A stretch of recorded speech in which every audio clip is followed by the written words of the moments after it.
की इकोनॉमी के लिए कौन सी बुक लें, यानी इसके दिमाग में है कि एनसीईआरटी को एक पार्ट पढ़ना है। मैंने कई लोगों से बात की, आप ध्यान से सुनिएगा। तो उन्होंने क्या कहा कि सर 11वीं 12वीं की पढ़ लो। आपसे भी मुझे बताना कि अगर मेरी बात सही है तो मुझे हां या ना में जवाब देना। सर 11वीं 12वीं की पढ़ लो, मोर देन इनफ है। ठीक है, 11वीं 12वीं की पढ़ लो, मोर देन इनफ है। इसी में तो सब दिया हुआ है, क्लियर है।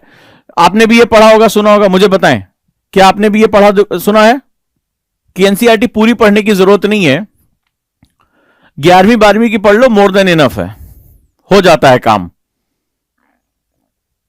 ये मुझे उस बंदे ने कहा जो प्री एक बार क्वालिफाई कर चुका था, इंटरव्यू तक पहुंचा और इस बार उसका प्री नहीं निकला।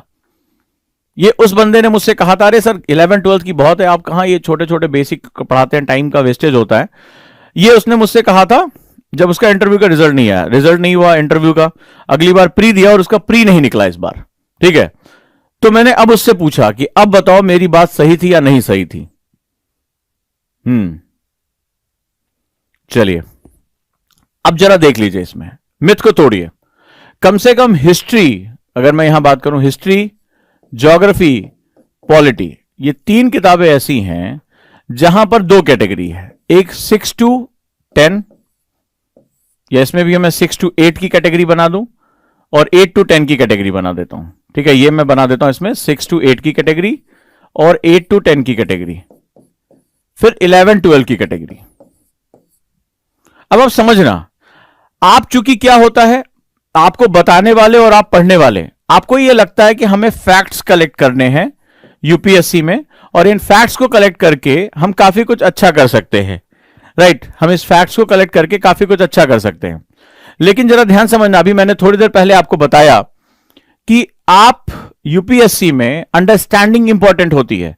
जो प्री होता है वो कहता है कि जो आपने पढ़ा है उसमें कॉन्सेप्ट्स क्या क्लियर हैं, क्या अगर मैं आपको 4 जो है वो फैक्ट दूं, उसमें से 4 कॉन्सेप्ट दूं, उसमें से एप्रोप्रिएट यानी मोस्ट एक्यूरेट कॉन्सेप्ट को आप हमारे लिए जस्टिफाई कर सकते हैं। इसका कॉन्सेप्ट ये होता है, कॉन्सेप्ट का मतलब होता है कि किसी भी स्थिति में मैंने उसकी अवधारणा को, उसके अंडरस्टैंडिंग को जो है वो डेवलप कर लिया है। अब जरा ध्यान से इसको समझिएगा, जब आप इसको इस नजरिए से पढ़ते हैं 11वीं 12वीं, आप अंदाजा लगाइए अंडरस्टैंडिंग क्या होती है। जरा ध्यान समझिएगा, अंडरस्टैंडिंग क्या होती है।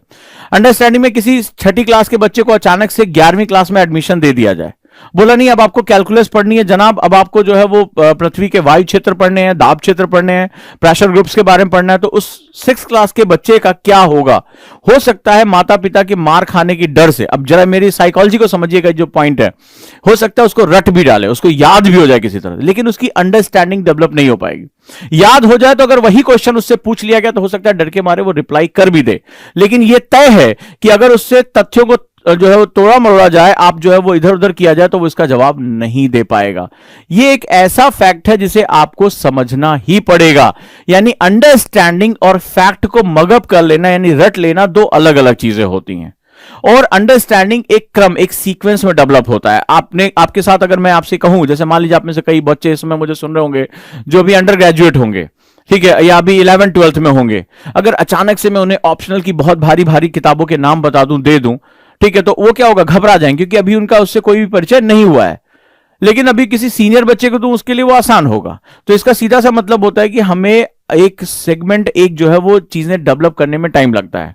जब आप इन बेसिक किताबों के साथ जाते हैं, राइट, जब 6 to 8 या 10 तक जाते हैं, तो बेसिकली स्पेशली ये जो कैटेगरी ग्रुप है, आपको लगता है कि यार ये बेकार है, ये सारी चीजें यहां तो मिल जाती हैं, मिल तो जाती हैं, लेकिन डेवलपमेंट होने के क्रम में नहीं आती हैं।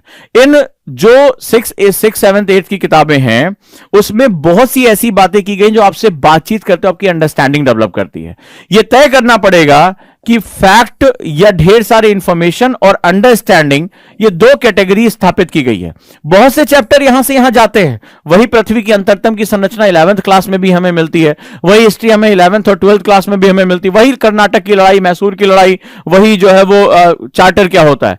लेकिन जो 6th 7th 8th क्लास की है एनसीईआरटी, वो अंडरस्टैंडिंग की, और एनसीईआरटी खुद ये कहता है, एनसीईआरटी खुद ये जो है वो अपनी पहली लाइन में बता देता है कि इन किताबों का बेसिकली हमारा पर्पस क्या है। The success of this effort depends on the step that school principal and teachers will take to encourage children to reflect on their own learning and to pursue imaginative activities and question। NCERT कहता है, right, और ये कहता है कि इसकी understanding develop होनी चाहिए रादर देन कि फैक्ट्स को रटने के। तो यहां पर क्या होता है, बहुत सी ऐसी ऐसी चीजें हैं, ऐसे ऐसे क्वेश्चन दिए होते हैं जो आपको थिंकिंग प्रोसेस में लेकर जाते हैं। लर्निंग स्टेज मानी जाती है एनएलपी के हिसाब से भी, ये एज लर्निंग स्टेज मानी जाती है।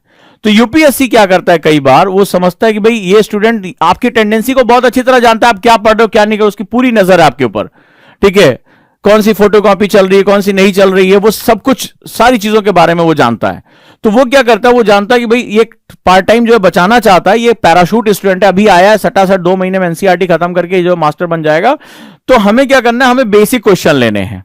आपका फोकस था यार 11वीं बड़े भैया ने बताया, वो 4 साल तैयारी कर चुके हैं कि यार क्विक कर लो। अच्छा, हमें क्विक शब्द बड़ा अच्छा लगता है, मेरे पर बड़ा दबाव आता है, वो जंग सर क्विक क्विक खत्म कर दिया करिए ना, जल्दी जल्दी खत्म कर दिया, ठीक है कोई बात नहीं है। तो मैगी ज्यादा दिन